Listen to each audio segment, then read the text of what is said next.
할렐루야.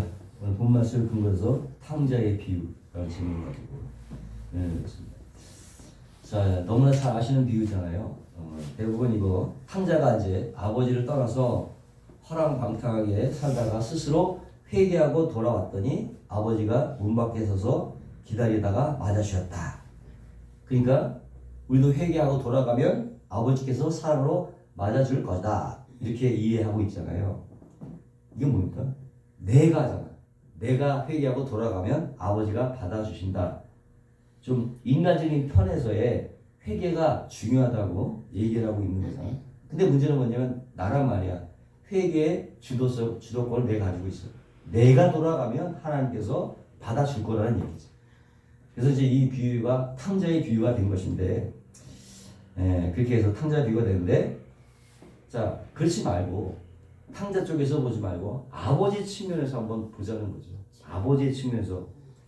아버지 측면에서 보면 어떻게 되겠어요? 아버지의 측면에서 보면은 집을 떠난 둘째 아들을 어떠한 사랑과 인내와 기다움을 가지고 받아들이는가에 초점이 있잖아. 아버지가 그렇지. 어떤 사랑과 인내와 기다림으로 받아주시는가에 대한 초점이 있는 거예요. 말씀이요. 그 방면에서 한번 생각해 보자 하는데, 먼저 이 비유를 제대로 이해하려면요, 그때 당시 사회 문화적인 배경을 좀 알면 좋아요. 그 유대 당시에는 부모와 자식 간에 유산을 물려줄 때 큰아들이 항상 동생들의 2배를 받았어요. 그 나머지를 동생들이 나눠 가지는 식으로 유산을 분배했단 말이지. 그리고 부산에 부모의 유산들은 항상 부모가 돌아갔을 때만 자식들의 분배되었어요. 혹 부모가 살았을 때 분배가 되었더라도 부모가 돌아가시기 전까지는 그 재산의 소유권과 처분권과 관할권을 행사할 수가 없어. 여전히 부모님한테 있었어요. 그러니까 자식들이 부모가 돌아가서야 비로소 그 재산의 처분권을 행사할 수가 있는 거죠. 그러니까 부모가 살아있을 때까지는 부모가 계속 갖고 있는 거예요. 뿐만 아니라 그때 당시에는 부모와 자식 간의 그 예의와 지켜야 될 구분이 대단히 엄격했어요. 신명기 21장 18절에 보니까 이렇게 돼서 사람에게 완악하고 패역한 아들이 있어 그 아비의 말이나 그 어미의 말을 순종치 아니하고 부모가 진책하여도 듣지 아니하거든 그 부모가 그를 잡아가지고 성문에 이르러 그 성읍 장로들에게 나아가서 그 성읍 장로들에게 말하기를 우리의 이 자식은 완악하고 패역하여 우리 말을 순종치 아니하고 방탕하며 술에 잠긴 자라 하거든 그 성읍의 모든 사람들이 그를 돌로 쳐 죽일지니 이같이 내가 너희 중에 악을 제하라 그리하면 온 이스라엘이 듣고 두려워하리라. 그러니까 유대인들은 아버지께 불순종하고 아버지의 마음을 아프게 한 자식들은 돌로 쳐서 죽여도 된다. 그런 아주 가부장적인 사고 속에서 그들이 생활하고 있었단 말이에요. 그런 배경하에서 예수님께서 지금 이 둘째 아들의 얘기를 하고 있는 거예요. 그러니까 아마도 이 비유를 듣고 있었던 사람 중에 바리새인과 서기관도 있었거든. 그 얘기를 들으면서 이 둘째 얘기를 들으면서 엄청나게 분노를 이기지 못했을 거예요. 아직도 아버지가 시퍼렇게 살아있는데 감히 유산을 청구하고 말이야. 그것도 모자라서 재산을 다 처분해갖고 이방 나라에 가갖고 그런 아들이죠. 그리고 거의 뭐 이런 정도는 살인자와 다를 바 없는 그런 죄인이었단 말이에요. 왜냐하면 그런 건 왜 그래? 아버지가 빨리 죽었으면 하는 마음에서 나온 행위라고 봤기 때문에 반드시 돌에 맞아 죽어도 상관이 없는 그런 것이었단 말이에요. 또 율법의 계산대로 하면 큰 아들이요 아버지의 재산의 3분의 2를 갖고 막내가 3분의 2를 같이 마땅하지만은 보통 그럴 때는 처분권을 행사하기를 원했기 때문에 9분의 2 정도를 아마 받았을 거라고 미리 유대인의 관습이었대요. 3분의 1은 다 못 받고 9분의 2 정도를 받았어. 그럼에도 어마어마한 액수일 것이라는 거지. 왜? 그때 아버지가 아들 손에 가락지를 끼우고 좋은 옷을 입히고 동네 잔치를 하고 또 많은 종을 부리고 있었고 그 정도 풍족할 정도로 그런 거 보면은 아마 대단한 부자였을 거라고. 근데 그 나눠준 그들이 적진 않았을 거라고. 근데 그 재산을 다 허랑방탕하게 써버리고 유대인들이 가장 혐오스럽게 생각하는 돼지치기가 되고 있었던 거예요. 돼지를 치는 것. 탈무드에는 뭐라고 얘기하냐면 돼지를 치는 자는 저주를 받을지어다. 이 정도로까지 돼지를 아주 혐오했다고. 근데 그 혐오했던 돼지치기가 되어 있었던 거예요. 그러니까 유대인으로서 가장 밑바닥에 떨어진 거죠. 완전 파산한 거예요. 그리고 거기다가 이방인의 종이 되어 있는 거예요. 이 아들이, 둘째 아들이. 그런 상황인 거죠. 당시 유대인에 있는 나라에서는 유대인들이 한 400만 명 정도 디아스포라 퍼져 있어요. 각 나라에 퍼져 있어요. 근데 이 사람들은 지독한 민족주의자들이기 때문에 자기들이 거전 이방 나라로 왔던 그 동족 유대인들이 어려움을 당하면 다 도와줘. 다 도와준다. 근데 이 둘째 아들은 어떻게 됐는지 그런 도움도 전혀 못 받았어요. 그냥 이방의 돼지치기가 되고 있는 거예요. 그 말은 무슨 얘기냐면 이 둘째 아들은 유대인이 목숨처럼 지키려고 했던 그 선민 사상 안에서의 신앙생활도 제대로 못했다는 거예요. 그렇게 된단 말이에요. 그러니까 이 아들이 이 이야기를 듣던 이 사람들은 더 큰 분노를 일으켰을 거예요. 네? 그런 자식이라는 거죠. 자, 우리가 근데 이 둘째 얘기를 들으면서 누가 가장 먼저 생각이 나야 되냐면 바로 내가 생각이 나요. 내 자신이 생각이 나야 되는 거예요. 이게 바로 너다. 그게 받아들여요. 이 말씀을. 왜냐하면 종들도 풍요 속에서 호강만큼 엄청난 풍요의 주인이시고 사랑의 아버지시고 인내와 은혜의 아버지신 이 하나님을 떠나서 자기 안에 있는 내재된 자원을 가지고 하나님 주신 거잖아요. 그 내재된 자원을 가지고 어떻게든 자신을 행복하게 안전하게 만들어 보겠다고 하나님을 떠난 그 전체의 아담. 그 아담. 그 속에 누가 있어요? 그 속에는 노아도 들어있고 모세도 들어있고 다윗도 들어있고 교회도 들어있고 우리 모두가 다 들어있고 하나님을 떠난 아담 속에 우리가 다 들어있는 그 패역한 둘째 아들 속에 그냥 누구냐면 누가 다투는 예수님 외에 모든 이 세상에 태어난 모든 인간들이 다 들어가 있는 거예요. 바로 그런 상태를 말하는 거죠. 그러니까 둘째 아들은 다시 구원받기 이전에 우리의 모습일 수도 있고요. 구원받고 난 이후에도 아직 여전히 풍성하게 남아있는 우리의 옛사람의 모습이라고 할 수 있는 거예요. 구원받았다고 다 금방 완벽한 세상이 안 되잖아. 우리 안에 옛사람이 있잖아. 이거와 끝없는 투쟁을 또 하는 거잖아요. 자, 이런 상태란 말이죠. 그러니까 우리 속 아담 안에, 이 둘째 아들 속에 우리가 다 들어가 있는 거나 마찬가지. 고발하는 거야, 한마디로. 근데 이 둘째가 어떻게 아버지로 돌아오느냐 보니까 11절을 보시면 이렇게 중요한 말이 나오는데 이에 스스로 돌이켜라는 말이에요. 스스로 돌이켜 가로되 내 아버지에게는 양식이 풍족한 풀꾼이 얼마나 많은고 난 여기서 주여 주는구나. 스스로 돌이켰다는 말이 나와. 스스로 돌이켰다. 자, 이 얘기만 들으면 스스로 돌이켰으니까 그 회대의 주도권이 둘째 아들에게 있는 것처럼 보이잖아요. 스스로 돌이켰으니까. 그래서 많은 사람들이요, 많은 개신지, 신학자들이나 이슬람 교인들이 이걸 가지고 스스로 돌이켰으니까 예수님의 십자가 없이도 구원에 이를 수 있다고 주장하는 거예요. 내가 돌아가면 되니까 십자가 없이도 얼마든지 구원에 이를 수 있다고 주장하더라고요. 신학자들, 개신교 신학자들까지도 그렇게 주장한단 말이에요. 그런데 여기서 스스로 돌이켜라고 하는 그 어구를 지역해보면 이런 말이 되는 거잖아. 자기 자신에게로 왔다. 그죠? 자기 자신을 되돌아보았다.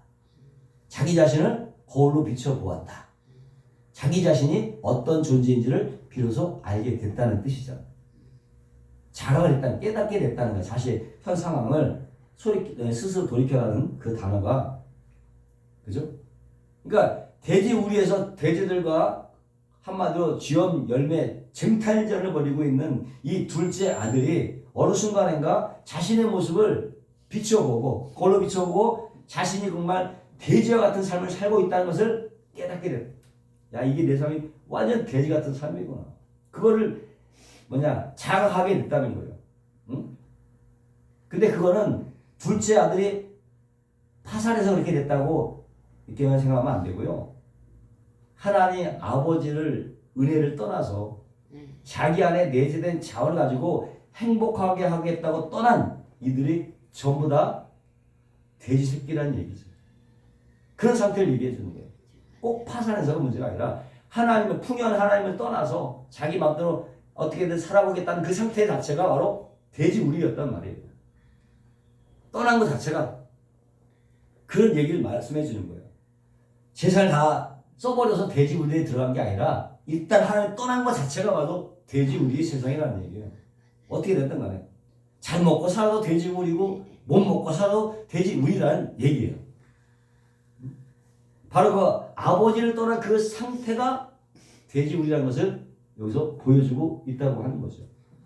근데 그것을 내가 이렇게 떠난 이 상황이 돼지우리라는 것을 깨닫게 하기에는 스스로가 돌이켰다는데 스스로가 자각해서 그런 것보다는 누가 개입을 해야 되는 거지. 어떤 생각이 들어와서 바꿔줘야 된단 말이죠. 스스로가 우리 죄성 인간은요. 토탈 완전 전적인 하나이기 때문에 스스로가 그것을 해낼 수가 없어. 누군가가 그것을 깨닫게 해줘야 되는 거예요. 아멘. 결국 자신의 제대된 모습을 발견하게 되는 유일한 근거가 뭐냐면은 누구겠어요?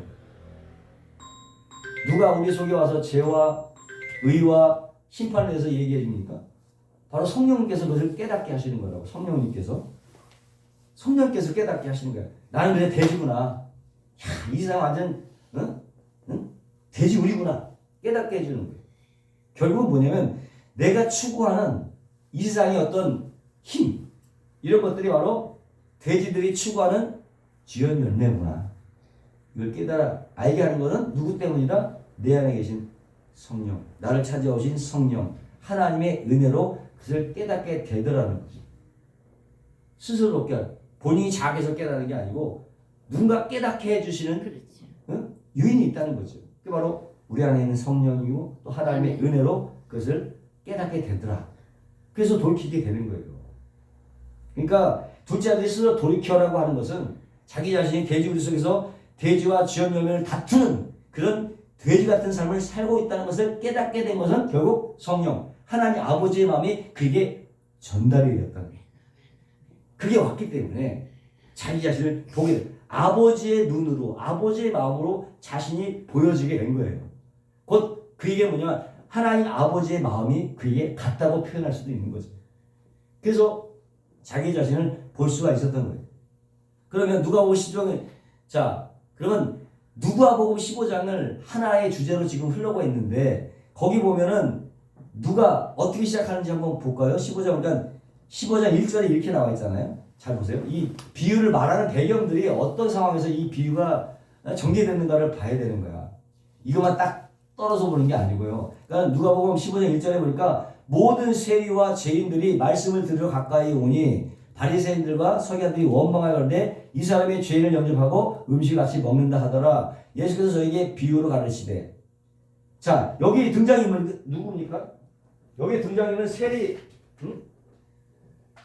죄인과 세리야. 세리도 그때는 세부 원본이고 지금 이 예수님께서 비유를 말하고 있는 두 등장인물이 나와요. 세리와 죄인들 그리고 바리새인들 서기관들 대조가 되고 있는 거야. 이 두 분을 갖다 놓고 비유를 지금 얘기하고 있는 상황이란 말이에요. 세리하면 세부 공무원이잖아. 이것도 아주 그냥 엄청 욕을 많이 먹었던 사람이잖아. 근데 그냥 유대인 세리 죄인도 아니고 이게 사마리아야. 사마리아 사람이야 이것도. 사마리아에서 제일 하층민들 그 사람들 갖다 있고 이런 사람들은 정말로 내놓을 게 없어. 자신에게 내놓을 게 하나도 없어. 오직 하나님의 은혜만 바랄 뿐이야. 인간들의 처분만 바라고 그렇게 살아가는 사람들이에요. 아무 내세울 것도 없는. 그런데 바리새인과 유대인들 여기는 자기 율법이라고 하는 아주 거룩한 법을 가지고 있고 이것을 자칫 지킨다고 하는 사람들이에요. 이 두 분이 좀 대치가 되고 있는 상황에서 이 비유가 떨어지고 있는 거예요. 이해하셨어요? 그러니까 예수님이 오셔갖고 이 사람들 반갑게 말아주고 개처럼 취급하는데 이 사람 바리새인들은 이 사마리아에 같이 동승했던 사람들이거든요. 그나마 예수님께 호의를 가지고 믿겠다고 따라왔던 사람들이야. 그나마. 근데 이 사람들이 예수님께서 이 사람들과 음식을 같이 먹는 걸 보고 원망하고 어떻게 죄인과 같이 먹느냐? 비난의 화살을 쏘고 있는 상황이에요. 이 상황에서 예수님께서 이 비유를 얘기해주고 있는 거예요. 그 맥락에서 이것이 지금 나오고 있는 거란 말이죠. 응? 무엇도 여기서 아까 얘기했듯이 이 바리새인들은 예수님께 호감을 가지고 쫓아왔던 사람들이고 배움에 갈급해 있었던 그런 종교적인 열심이 대단했던 아주 나름대로 훌륭한 사람들이란 말이에요. 그나마 유대인의 관점으로서는. 자, 그런데 있잖아. 이 비유를 말씀하신 데 보면 뭐라고 나오냐면 15절에요. 거기서 이 비유로 말씀하신다는 말이 나오잖아. 3절에 보니까 그들에게 이 비유로 이르시되 하고 이 비유라는 말이 나와요. 이 비유라고 하는 말이 이게 단수야, 단수. 왜 단수를 거기 보면 지금 잃은 양의 보면 거기 보면 이 얘기가 나오게 잃은 양의 비유, 잃은 드라크마의 비유, 그 다음에 탕자의 비유가 나오는 거야. 이 세 개가 같이 나오는 거야. 이게 이 비유야, 하나의 비유야. 하나의 맥락에서 흐르는 내용이란 말이에요. 이 같은 이게 따로따로 있는 그 비유가 아니라 하나의 맥이 흐르는 하나의 비유라고. 그런 맥락에서 이 비유를 해석을 해야 돼. 따로 떨어진 게 아니란 말이야. 자, 그렇게 그런 맥락에서 보면요. 잃은 양의 비유 들어갈게요. 잃은 양의 비유는 뭐야? 100마리 양 중에서 한 마리를 잃어버렸어. 그래서 그걸 잃어버린 목자가 나머지 90마리를 놔두고 잃은 양 한 마리를 찾아갔다가 찾아서 기쁘니까 잔치를 베푼다는 얘기잖아. 잃어버린 양 기뻐갖고. 또 하나는 10드라크마인데 이 10드라크마가 한 꾸러미로 있는 거예요. 그 왜 그러냐면은 그때 당시 신부들의 혼수값으로 준 거예요, 신랑이. 근데 드라크마 가격이 그래 높지 않지만은 꾸러미로 해서 뭐 목에 걸어주거나 아니면 혼수품으로 준 거란 말이에요. 그래서 그걸 잃어버리게 되면 뭐 이혼을 당할 수도 있고 하여튼 중요한 물건이잖아요. 거기서 만약에 하나가 떨어지면 의미가 없어지는 거야. 그래서 그거를 열심히 찾는 거야. 무슨 얘기든 그렇게 찬 그만큼 그런 소중한 거란 말이죠. 그러니까 근데 그렇게 하다가 하나를 잃어버렸던 아는 애가 그것을 잃어버리고 등불을 켜고 막 집을 쓰면서 막 드라크마를 찾고는 아주 기뻐한다는 얘기죠. 그죠? 다시 말하면은 여기서 양을 있잖아. 100마리 중에 양 100마리 중에 하나 찾는 거고. 또 드라크마 10개 중에 하나를 찾고. 근데 지금 두 아들은 뭐야? 둘 중에 하나를 찾는 거죠. 100개 중에 하나를 찾아도 그렇게 기쁘고 10개 중에 하나를 찾아도 기쁜데 잃어버린 아들 2명에 하나 찾는 게 얼마나 더 기쁘겠냐고 점층적으로 얘기해주고 있는 거예요. 하나의 비유라니까. 그리고 여긴 양 100마리야. 여긴 돈이고 여기는 아들이야. 아들 둘 중에 하나를 찾는데 얼마나 기쁘겠느냐. 그렇죠? 그거를 강조하고 있는 예수님이 이런 것들을 지금 강조하고 있어 이 비유를 말씀하고 있는 거라는 거죠. 예?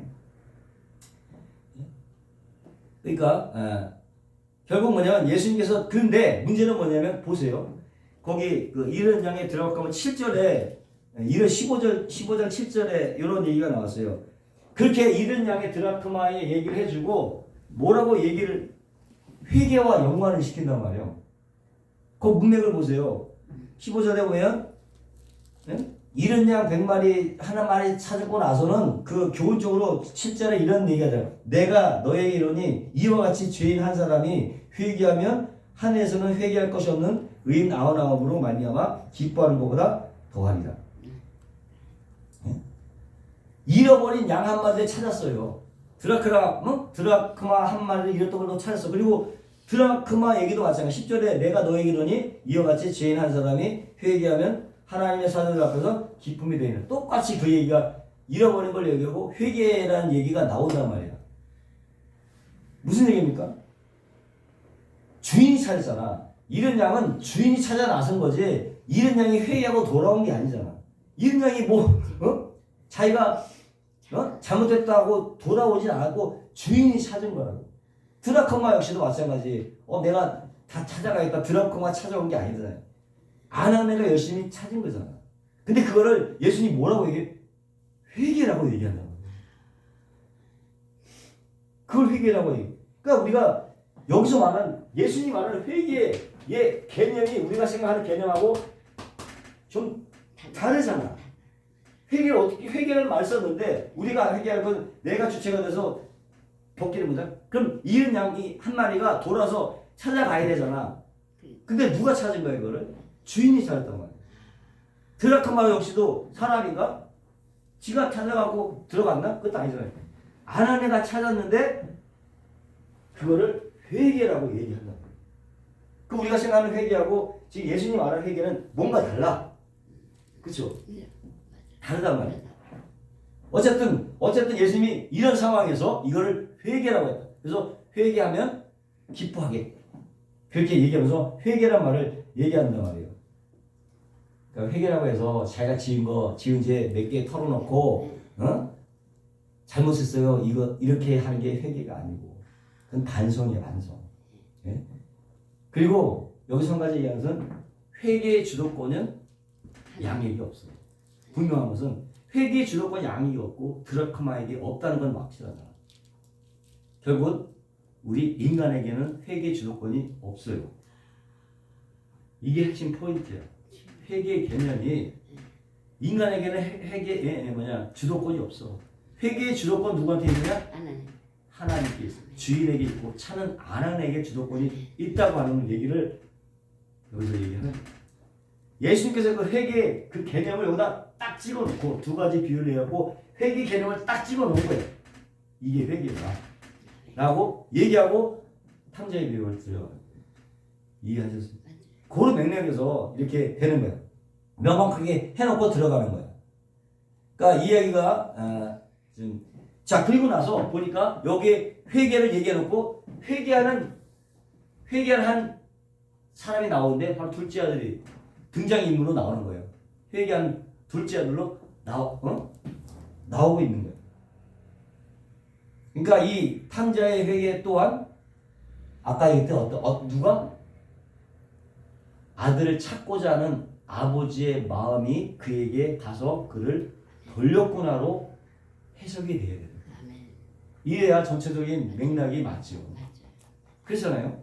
스스로 돌릴 게 아니라 하나님 찾고자 하는 하나님의 마음이 그에게 전달돼서 그를 하여금 돌이키게 하셨다고 되는 거죠. 주도권은 아버지께 있었다. 또 그래야 똑같은 맥락에서 이게 이해가 되잖아요. 때문에 이 스스로 돌이켜라고 하는 이 어부는요.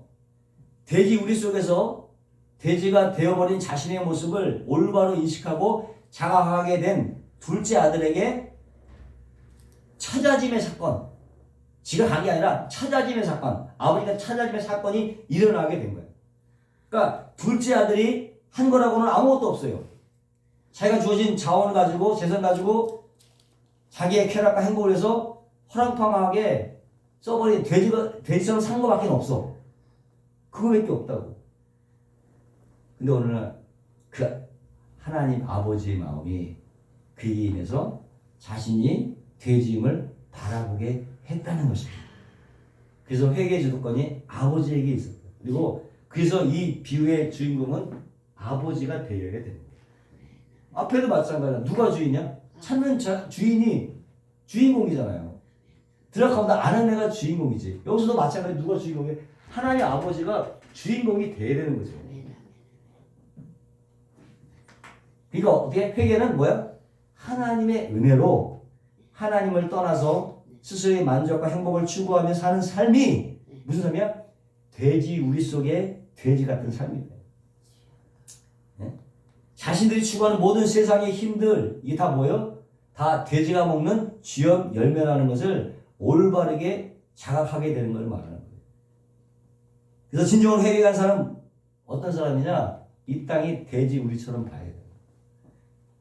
이스라엘 것들이 그런 돼지 우리라는 것을 깨닫는 자가 회개한 사람이에요. 그 사람만이 진정으로 하나님이 원하시는 세계를 바라봐요.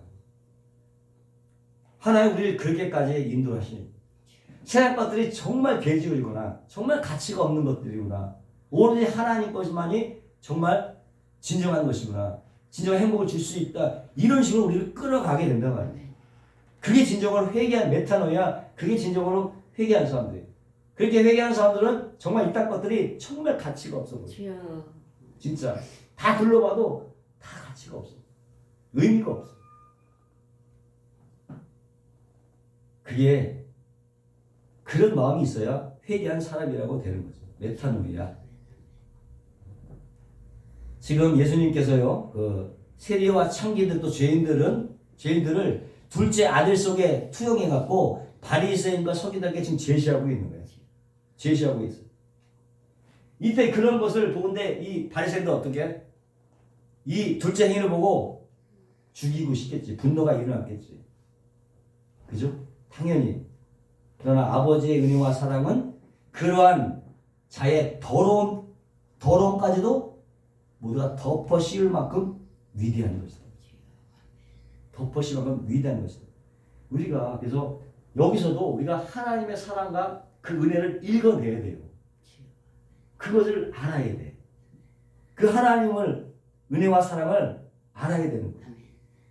그러니까 예수님은 단순히 회개하면 하나님께 다 용서해 주신다는 그런 교훈을 던진 게 아니에요. 예수님은 누구를 계시하러 왔어요? 예수님은 오직 하나님 아버지만을 계시하러 오신 분이란 말이에요. 하나님 아버지만을 계시하러 오셨어요. 그래서 예수님은 당신의 임무를 아주 잘 수행하고 있는 거예요. 예수님은 왜 예수 누굴 드러내? 하나님만을 드러내시고 하나님만을 설명하기로 오신 분이에요. 자, 그러면 이 아들 있잖아요. 아들이 외부에서 침투한 하나님의 은혜의 결과로 말미암아 자신이 돼지된 모습을 자각하니까 아버지가 생각이 난 거예요. 아버지가 생각이 났어. 이 돼지우리 같은 세상에서 눈을 들어서 하나님을 바라보게 된 거예요. 네? 이 세상이 돼지우리고 자신이 돼지고 자기가 추구했던 것이 돼지 쥐어 열매구나. 이걸 자각하게 되니까 누가 보여요? 아버지가 보이더라는 거예요. 그때 이제 아버지의 생각을 하게 된 것입니다. 우리가 뭐든지 이렇게 다 털려야 그때서야 하나님을 바라보게 돼 있어요.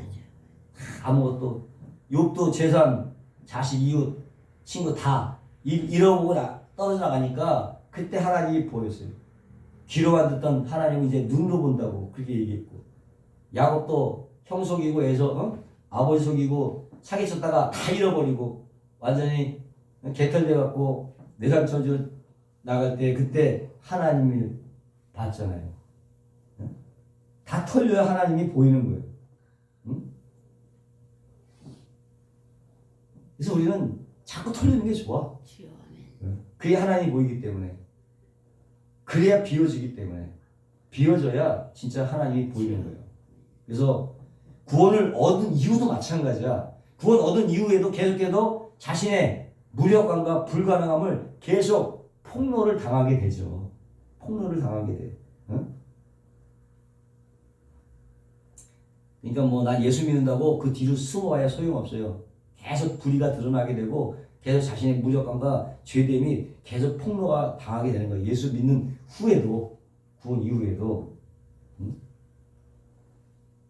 근데 그렇지 않고 나는 뭐 점점 놓아지고 있다, 괜찮은 사람이다, 이렇게 되는 게 아니라 나는 갈수록 이 모양이냐, 점점 자기에 대해서 실망하게 되는 거예요.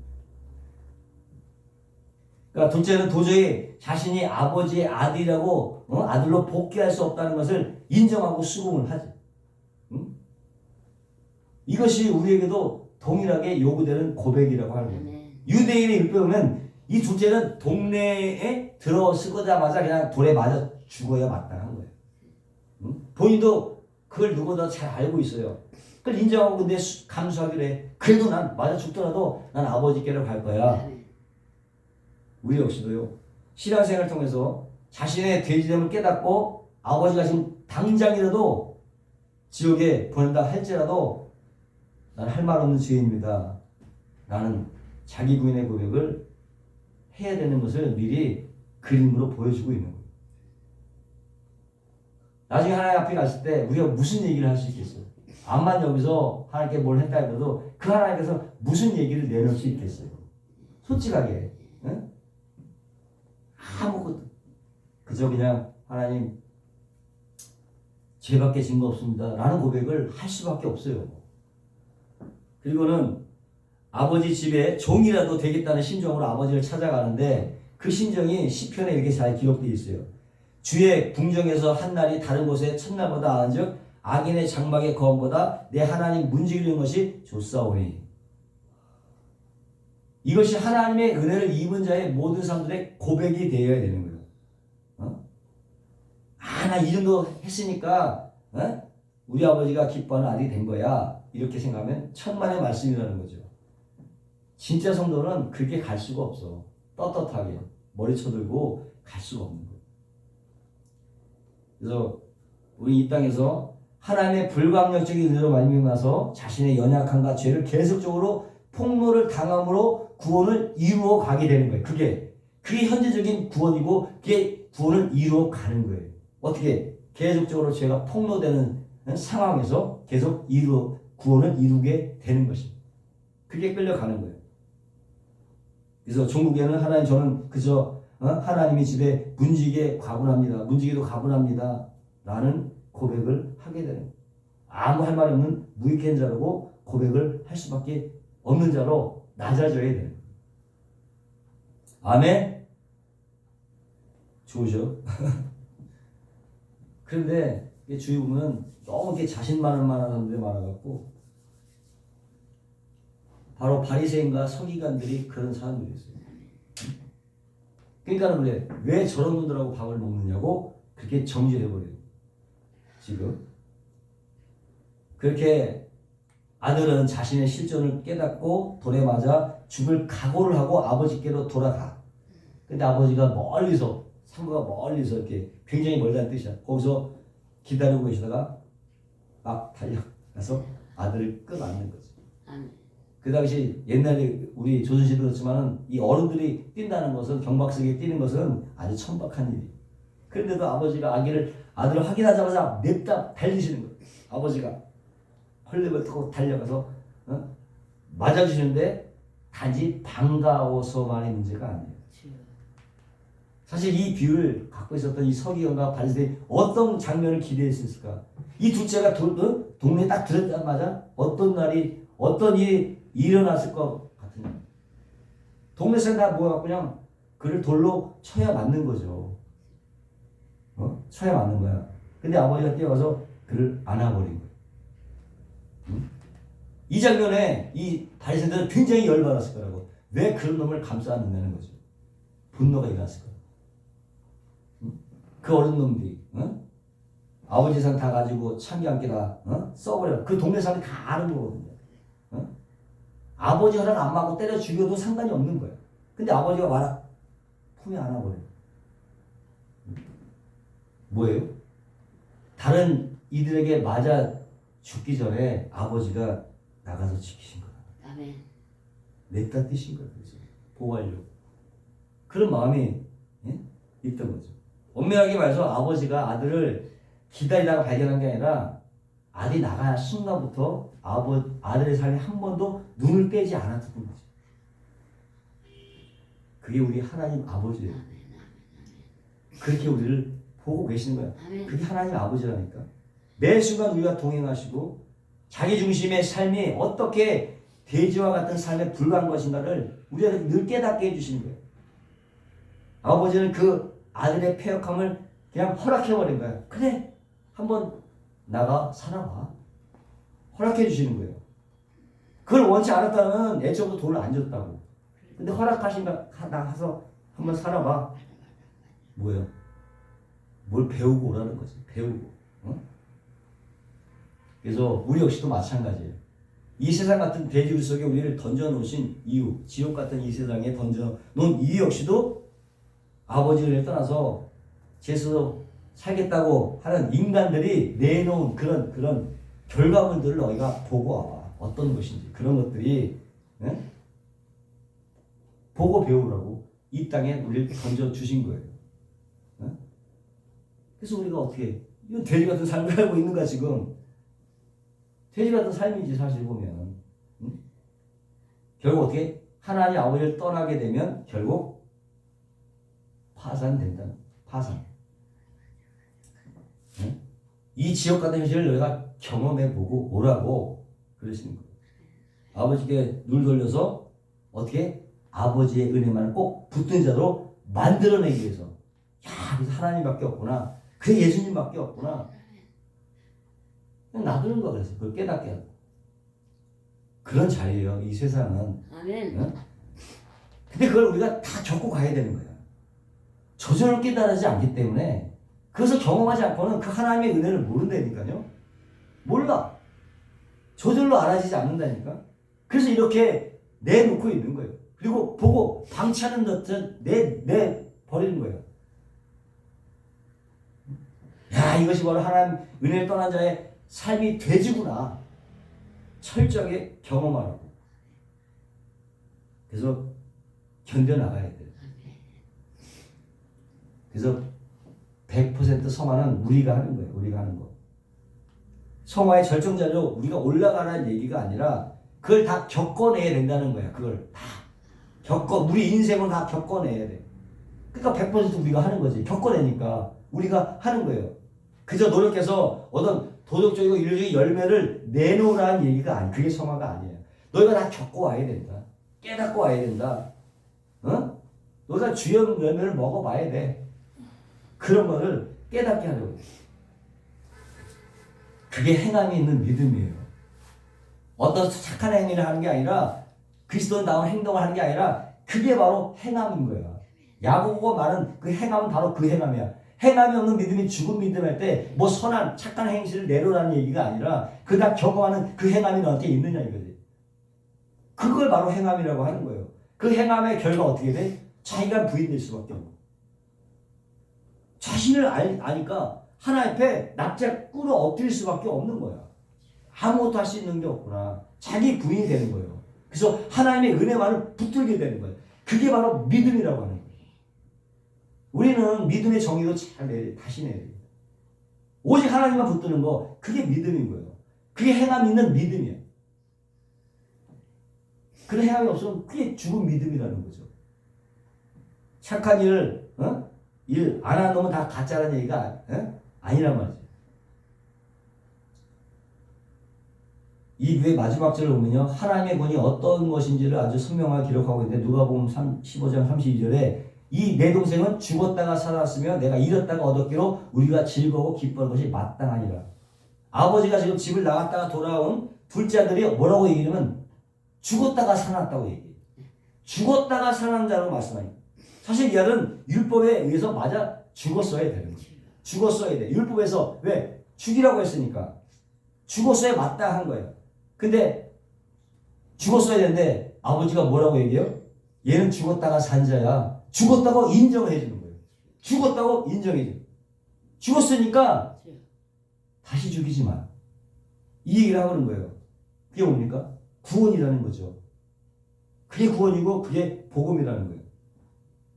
이 아들이 죽지도 않았는데 언제는 그냥 아버지가 너 죽었다. 이렇게 아버지가 인정해 주는 것입니다. 우리 역시도 둘째처럼 죽어 마땅한 자들이에요. 그런데 아버지가 너희는 이미 벌받아 죽었다고 선언해 버리시는 거예요. 그리고 다시 살려내는 거죠. 어떻게? 십자가 안에서. 아버지 자신 진 십자가 안에서.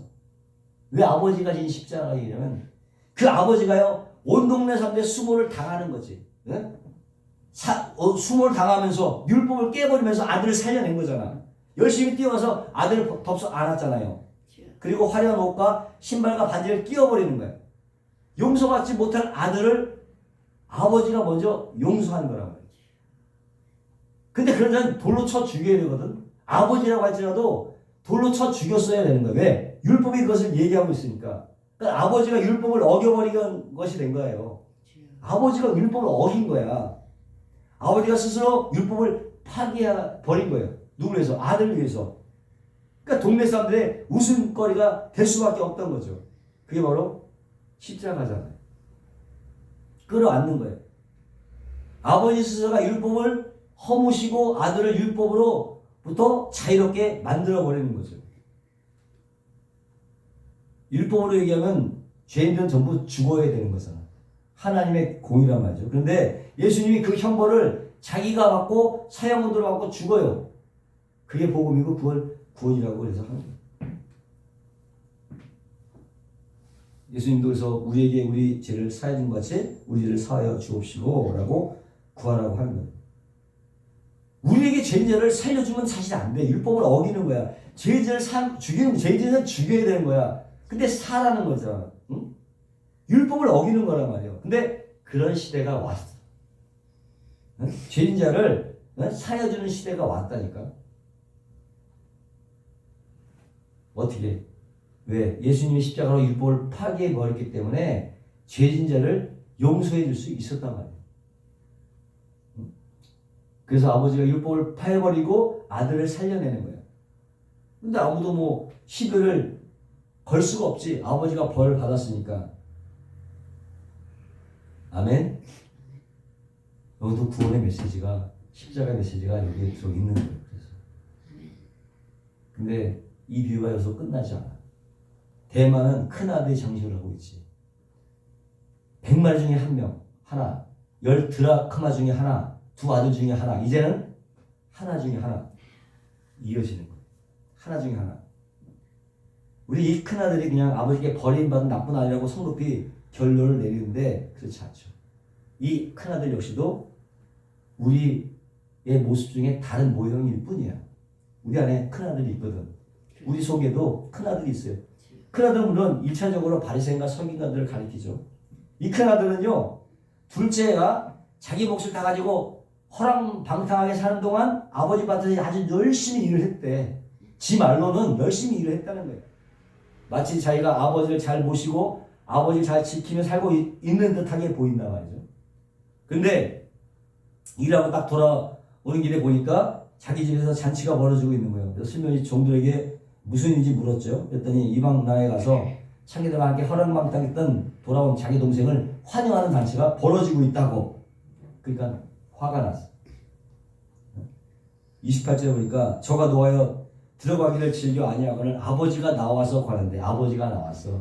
권한대. 아버지께 대답하여 가로되 내가 여러 해 아버지를 섬겨 명을 어김이 없거늘 내게 염소 새끼라도 주어 나와 벗으로 즐기게 하신 일이 없더니 아버지의 살림을 창기함께 먹어버린 이 아들이 돌아오매 이러한 살찐 송아지를 잡으셨나이다. 큰아들이 노예서 지금 집에 들어오지 않으니까 아버지가 또 밖으로 문 밖으로 나와. 또 그게 하나님 사랑이에요. 또 밖으로 나와. 그리고 야 잔치에 들어와. 아버지가 그러시는 거예요. 근데 지금 누가복음 전체의 내용은 뭐야? 잃었던 게 돌아오는 거죠. 큰아들만 안 잃어버렸어요. 근데 전체 문맥으로 보면 그런 큰아들 또한 어떻게? 아버지가 품어 안죠.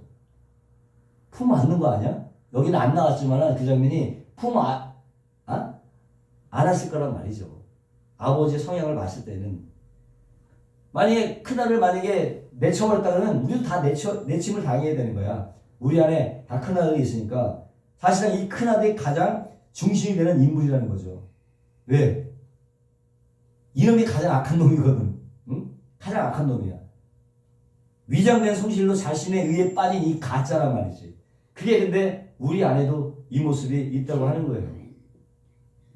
인간이 하나님의 은혜를 떠나서 스스로 이 세상의 힘을 쌓아서 만들어놓은 이 세상의 유토피아에 도달할 때 나타나게 되는 현상이 첫 번째가 뭐냐면은 둘째 아들처럼 완전히 파산 상태로 떨어지는 거예요. 이 세상 그 누구도 하나님 없이 참 만족과 참 행복을 누리며 살 수가 없는 거죠.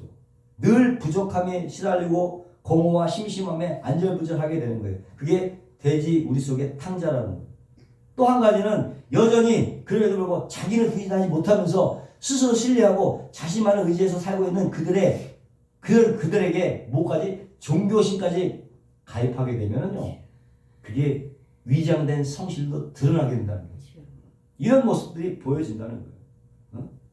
여전히 하나님을 섬기는 것 같지만 여전히 자기 중심적인 삶을 사는 것입니다. 아버지의 영광이 자신의 영광이 되고 아버지의 기쁨이 자신의 기쁨이 되는 그러한 자녀의 삶이 아니죠. 자신의 필요에 의해서 아버지의 말을 들어주는 척하는 위장된 성실, 이것이 바로 그들이 원하는 것은 그래서 이 세상에서 자신의 가치를 향상시켜주는 절대자의 도움과 힘이 필요한 거예요. 어떻게든 종교 행위를 열심히 해서라도 남보다 좀 인기를 얻고 인정도 받고 존경받는 삶을 사는 사람이 돼야지. 이게 바로 위장된 성실이고 그것이 바로 큰 아들이라고 하는 거예요. 이런 것들이 종교를 다니는 종교 생활하는 사람들에 더 두드러지게 나타나는 거죠. 그런 사람들은 절대로 자기가 돼지에 불과한 존재라는 것을 절대로 인정하지 않습니다. 그러니까 자기가 좀 한계 있으니까 남들에게 마구 질타를 할 수 있는 거예요. 난 이렇게 사는데 너 왜 이렇게 못 사냐? 난 이렇게 깨끗한데 너 왜 이렇게 깨끗하지 못해? 뭐 이런 식으로. 근데 사실상 그놈이 더 나쁜 놈이거든. 네? 아버지의 기쁨을 자기의 기쁨을 삼지 못하는 거예요. 아버지가 알이 돌아서 기뻐서 죽겠는데 그래서 잔치를 벌였는데 큰아들은 화가 났어. 예? 그게 아버지의 마음을 헤아리는 놈은 아니잖아. 최소한도. 그러니까 큰아들이 아버지 곁에 열심히 아버지의 말 잘 듣고 순종하는 것처럼 보였지만 사실은 자기가 원하는 것을 얻어내기 위한 종으로서의 위장된 성실이 그 속에 숨어 있었다는 거죠. 그건 아버지의 마음을 알고 아버지의 뜻에 순종한 것이 아니라 아버지가 가진 어떤 것들을 얻어내기 위해서 이를 악물고 해낸 포장된 악이었다는 거죠. 그렇게 따지면 둘째와 다를 바가 없죠. 오히려 그런데 오히려 화를 내면서 왜 전 놈을 환대해 줍니까? 라고 하면서 당신의 아들이라고. 당신의 아들. 자기 동생 형제라고 얘기다 당신의 아들 이렇게 얘기한단 말이죠. 그리고 왜 큰아들에게 화가 납니까? 나도 그렇게 하고 싶었다는 거지. 나도 다만 내가 유산을 다 차지하려고 참고 있었다는 거지. 둘째가 부드러웠다는 거예요. 근데 왜 저렇게 다 저지르고 온 놈한테 잔치를 벌여주느냐는 것이죠. 그게 큰아들이야. 네? 근데 둘째가 그것 더 낫지. 더 성숙하죠. 다 경험하고 와서 나는 아버지의 종이도 괜찮아요. 그런데 큰아들은 나 당신이 안 돼. 왜 나한테 보상을 안 해주냐고 아들이 아니라 내가 종으로 살았다고 그러면서 얘기를 하는 거예요. 15절 보니까 이제부터는 너희를 종이라 하지 아니하고 종은 주인이 하는 것을 알지 못합니다. 종은요 주인의 마음을 헤아리지 못해요. 자녀는 아버지가 기뻐하면 그게 내 기쁨이 되어야 되는데 둘째가 뭘 하든 뭔 상관이. 근데 큰아들은 사람들 앞에서 아버지를 모욕했어요. 아버지가 초청에는 잔치를 보려고 했는데 안 들어왔어. 첫 번째지. 결국 이 사람도 아버지의 말을 거역했잖아. 이거 돌도 맞아 죽어야 되는 거죠. 모독한 거죠. 둘 똑같아요. 다 우리는 하나님의 자녀죠. 아들이죠. 근데 어떤 아들이냐? 우리 역시도 잃어버렸다가 찾은 아들들이에요. 잃어버렸다는 것은 전에 소유한 적이 있었다는 얘기잖아. 그런데 아버지가 하나님께서 우리에게 뭘 가르쳐 주시기 위해서 잠시 잃어버림을 자취하신 거예요. 세상에 가서 잘 배워봐. 거기가 돼지우리야. 거기가 지옥이야. 그게 지옥 열매야. 이걸 배우고 오라고 그냥 놔주시는 거예요. 그래서 그 잘 배우고 그래 맞아. 하나님이 최고야. 아버지가 최고야. 그게 돌아올 때에 정말 하나님이 맨발로 뛰어나와서 우리를 부둥켜 안아 주시는 것이고 그것이 바로 우리의 인생이라고 하는 거예요. 그래서 근데 그것을 뭐 깨닫기보다는 뭐 우리가 어떤 업적을 쌓아갖고 아버지 앞에 하나님 앞에 가져가서 왜곡된 성실을 내어놓고 있는 거 그건 아니라는 거죠. 그게 바로 자기를 숭배하는 거예요. 자기를 숭배. 하나님이 너무 감사해서가 아니라 내 가치 향상을 위해서, 내 인기, 내 영예를 위해서, 또 누군가 보여주기 위해서 그런 일을 하고 있으면 그것은 위장된 악을 내어놓고 있다고 하는 거예요. 그걸 자기 의라고 하는 것입니다. 근데 아버지는요, 그런 인간조차, 그런 아들조차 품으시는 거예요. 품어. 그래서 이 부의 주인공은 아버지가 주인공이 되는 것입니다. 100마리 양 중에 하나, 10드라크마 중에 한 마리, 한 드라크마, 두 아들 중에 하나들, 마지막 가장 악한 하나들, 그 아들마저도 건져내시는 하나님의 약속이 이 비유 안에 들어가 있다고 하는 것입니다. 그래서 우리에게 소망이고 복음이 되는 거예요. 들어와라. 얘야 들어와. 이렇게 가장 악한 큰 아들까지도 아버지의 긍휼을 입을 수 있었던 것은 우리가 돌에 맞아 죽어야 그 죽음을 예수님이 십자가에 대신해서 죽어주심으로 예수님이 우리들의 장자 역할을 잘 해내셨기 때문이에요. 장자들의 총회는 바로 하늘 장자의 총회예요. 그 장자가 되신 거예요, 예수님께서. 그래서 우리는 이렇기 때문에 함부로 남을 판단하거나 정죄해서는 안 되는 것이고요.